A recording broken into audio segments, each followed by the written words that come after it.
1, 2, 1, 2, 3. Wow, that was a Rupp show in Rupp Arena, wasn't it? Huh?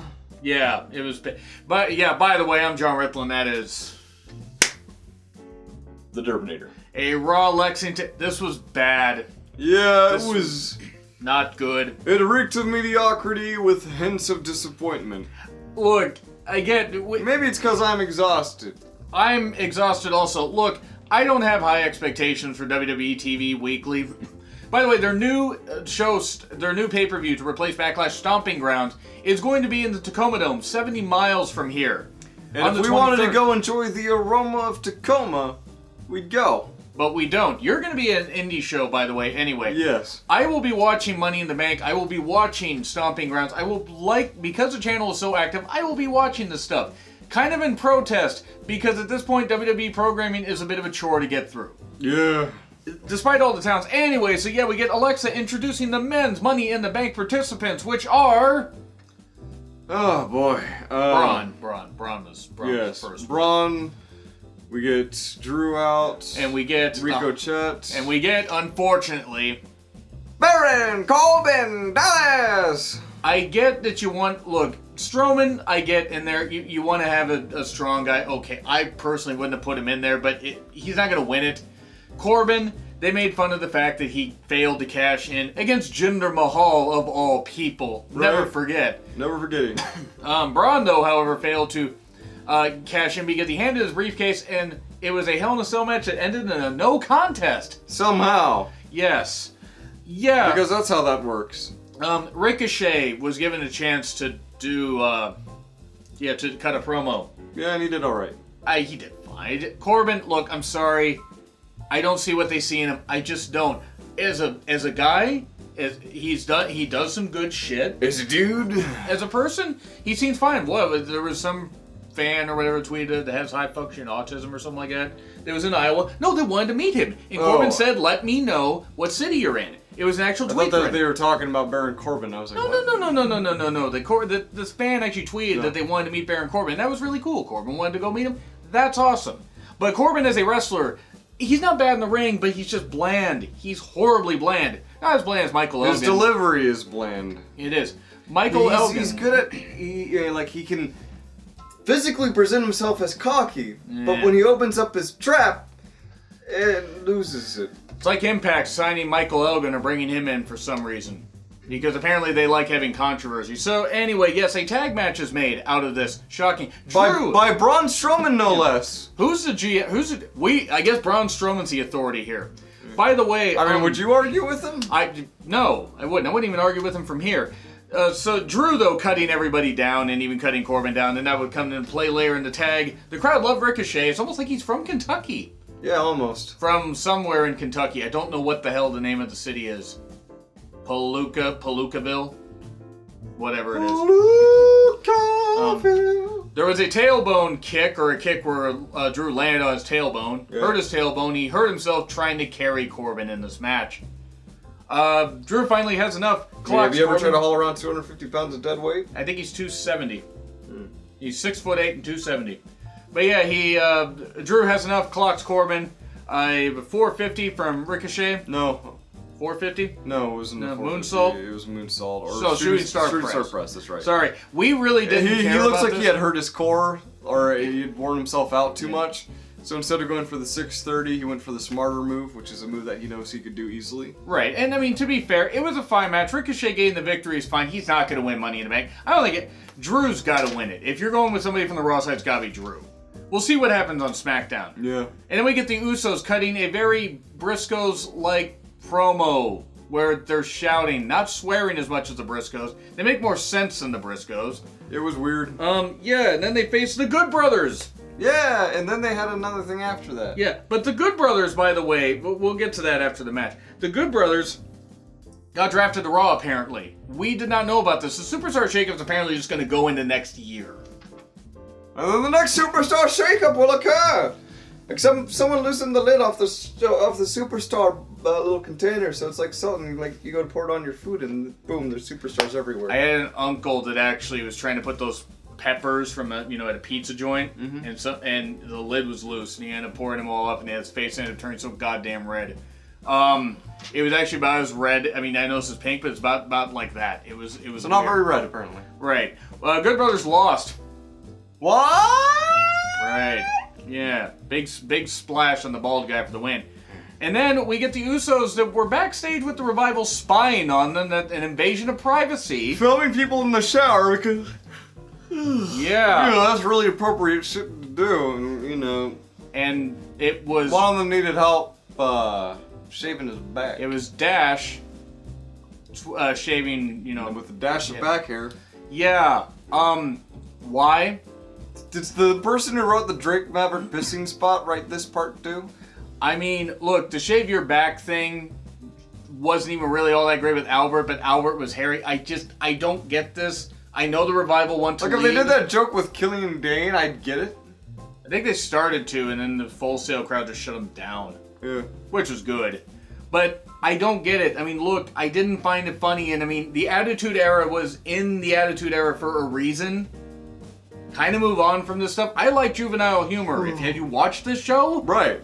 But there's a good kind of stupid and there's a bad kind of stupid. And this was one of the many examples this show of bad stupid. It was. But yeah, the Revival, then they're going to face Hawkins and Ryder later. We get Miz TV. Lashley speaking in the third person. Do you think Lashley regrets coming back to WWE? Bobby Lashley probably regrets doing that. Except for the money. Yeah. They had to have cut him at least $500,000. There's no way he would have come back for anything less. Oh, sweet Jesus. Lashley ends up insulting Miz's dad. Mm-hmm. I don't know why. And then Miz and Lashley have a match. Miz actually put up a good fight against Lashley. Somehow. Yes, and why is Shane here? Why? Why is Shane here? Why? Why is Shane here? I don't know what to do. Is he the GM? Not the GM. Does he just run SmackDown and run Raw? What is going on? I know the McMahons are running everything, but still. Lashley wins. Bobby Lashley gets an annual salary of $1 million from WWE. He had to have. So I think he's fine with the situation. But just still, yeah, he's a 2-time Intercontinental Champion. I think he held it for combined like a month and a half. He got to wrestle for the president. Yes. Yeah. Let's remind you of that. Yeah. And what a world we live in! Yeah, the embarrassment of our country, and you're an idiot if you think otherwise. So, yeah, Shane ends up attacking Miz afterwards. Lashley wins, by the way, and his punches. Oh God. His punches. Speaking of bad kind of stupid, Shane McMahon and his worked punches, that his ground and pound technique is bad. He could learn a lot from the Revival. Yeah. He can learn a lot from anybody. RVD has worse punches, by the way. He hits better kicks. He does better groundwork. That Lancer, that triangle, that frickin' Oh God. Shane does. They're the worst. Yes, we're leading to a match later, by the way, or a match that'll be made for Money in the Bank. The Viking Raider Experience. Yes. Versus the Lucha House Party. Apparently the Lucha House Party are heels because they attacked the Viking Raider Experience before. Right. Even though they got attacked last week, I don't know what this is. I don't know. The House Party lost. Lindsay Dorado put up the biggest fight. Yeah, he's not the leader of the Lucha House Party. But that's because Kalisto was too busy doing good Lucha things. God damn it. So, yeah. This show wasn't very good. Can you tell? Mm. But then we get Ray, Dominic, and Charlie. Charlie wanted to help Dominic become a man. She doesn't discriminate. At all. Dominic is in his about 20 right now, right? I think so. I think he's got to be close to that. Alexa announces the women's Money in the Bank participants. This is where a little bit of a rant's going to come in. We start off with Natalia Hart, which is a great choice. It's Natty. She's reliable. Yeah. She does things. She's good on the mic. And then you get the opposite. Which is? Dana Brooke. Who's trying, but no. Dana Brooke. What is she doing? Her best. And her best is not nearly good enough. No. Naomi. Okay. Fine. That's fair. Fine. Naomi's on Raw. She should be in that. But then Alexa hypes up this whole thing, and who is the fourth participant for Raw? It is none other than Alexa Bliss herself. I'm going to tell you why this is stupid. 1, the women were all bickering like high schoolers. 2, I love Natty. I do. Natty included in this match doesn't bother me. Alexa, I wouldn't include in this. Because she isn't really able to take a ton of bumps. Yeah, but she can do a lot of in-ring work in terms of performance-wise, character-wise. Mm-hmm. And she can add that flavor to the match. Right. Without having to get too involved. Why? Go ahead. But there is one thing I'd like to point out about Alexa Bliss. Uh-huh. Alexa Bliss has won more championships in WWE than all three of those women combined. That's scary. Natty, yeah, let's see. There's Divas. 2 for Natty, Diva and SmackDown champion. And 2 SmackDown championships for Naomi. Yes, and no championships for Dana. Which is for the best, fair. Honestly. Yeah, it's fair. Why? Yeah, mid-card. Why weren't Ruby and Sarah included in this? I mean, seriously, why? Fuck you, that's why. Pretty much. Ruby or Sarah, Well, somebody... Why push newer talent when you could not? And I love Natty. Natty not being included in this match wouldn't have hurt me. I like that she's included. Dana, look, they're giving her a chance. This isn't gonna work. It's not gonna work all that well. And Alexa, I hate to say it, this isn't gonna work either. You should have put Ruby and Sarah in there. The Raw Women's Division feels gutted. Yeah, Dana Brooke speaks with all the personality of what bread. And probably smells like it too. That's mean. To me, Dana tries, but just no. Yeah. Ruby and Sarah should have been in this. It's fucking ridiculous. And Dana Brooke could use an acting coach. Anybody could use an acting coach. WWE would not need to bring in acting coaches if they stopped. Maybe I could act like I give a shit. That's true. They could stop scripting people so much. Okay. Naomi versus Alexa, because a certain segment happened that I fucking hate. That's a fucking abortion. I hate it. I hate it. I hate it. What was it? It was a Bray thing. Oh, yeah. It was with the stupid rabbit and a stupid doll and all this stupid shit. Why is this segment going on? It's stupid. I hate it. And I know what they're trying to do with it. It's not gonna work. I don't care about Bray. I want to care about Bray. This is not going to help me. True. But once you've made your mind up about something, you will never give it a chance, so... It could prove me wrong! Leo sure didn't. But it could prove me wrong, but I just... No. Yeah, they're sinister, all this shit, or whatever. Yeah, okay, whatever. Put lipstick on a pig all you want, it's still a fucking pig. You're probably going to end up being right about this, and it'll probably end up turning out good, but... I see them pulling the plug on this before it works. We'll see. But it's way too early to judge it. True. That won't stop me though. I know. Naomi versus Alexa. Alexa kept having to tie her shoes. Yes. That was pretty much the theme of this match. What a great match. Naomi did hit the rear 5 view. stars. In the Tokyo Dome. Yeah, okay. It was what it was. Yeah, I mean, was a thing. Yeah, Naomi used her rear view and knocked Alexa out. Well, then hit the split-legged moonsault. Becky was interviewed by Charlie, who wants every inch of that man. Mm-hmm. And then Becky's like talking, and thanks for pointing out the lazy eye thing, Chris. You're welcome. Thanks for that, thanks. And then she calls out Lacey Evans, and, well, Lacey Evans decides to make her a rival. And she makes a quip about how much like a man it is to, What, to tell a lady what to do or something like that? Something like that. What kind of guy would do that with women? Anyway, moving on. Right. So, she says, I'm done talking. And they brawl. Why was this not the go home segment for... It would be a great go home segment. Have Becky in a match and then get ambushed again. Yeah. I get it. You want to protect the talents, but when you have 20 days till Money in the Bank, this was not a very well-paced show. Lacey versus Becky could end up being a very good match. It's just the way they're doing. I don't know. The Revival lost to Hawkins and Ryder. Shave your back chance. Good job, Kentucky. All right, go back to banging your brothers and sisters, aka your husband and wives. So, not all of you, just some of you.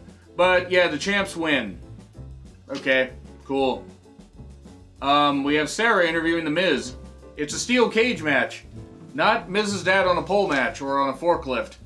Bro. A solid steel cage. Solid steel cage. Bruce Pritchard will never live that down. He should have that tattooed on his forehead. Backwards. No one should have things tattooed on their forehead. Are you kidding me? That's true, but Bruce would be dumb enough. Oh, then we get a Zayn promo. Done. Shh. We didn't get a Zayn promo. I'm done with it.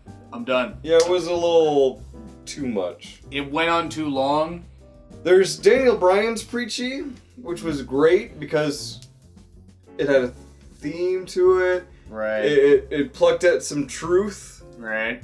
Sammy's trying to do the same thing, but it's not coming across the same way. He doesn't say it with the same conviction that Daniel Bryan said it with. He's also speaking Vince's words about people wanting to leave and that kind of stuff.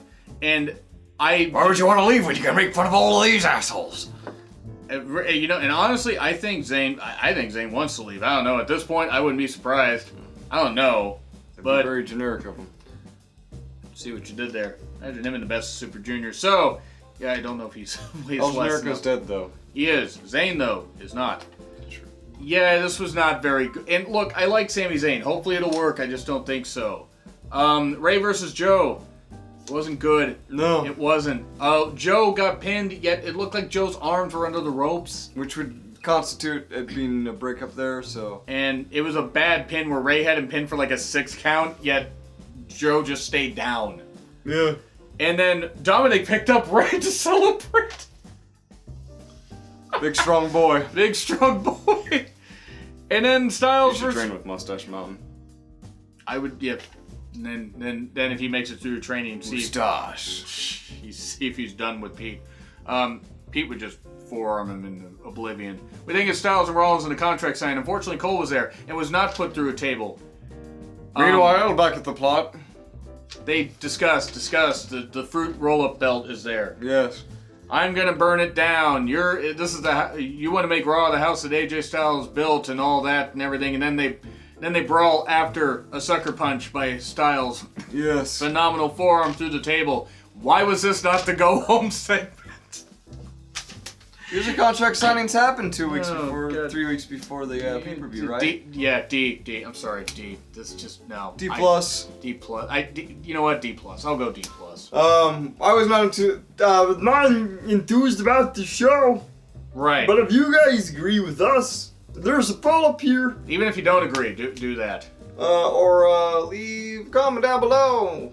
By the way, thanks for 152,000 plus views so far. Get us to 200,000 views before the end of the year. We may do a lengthy New Year's stream.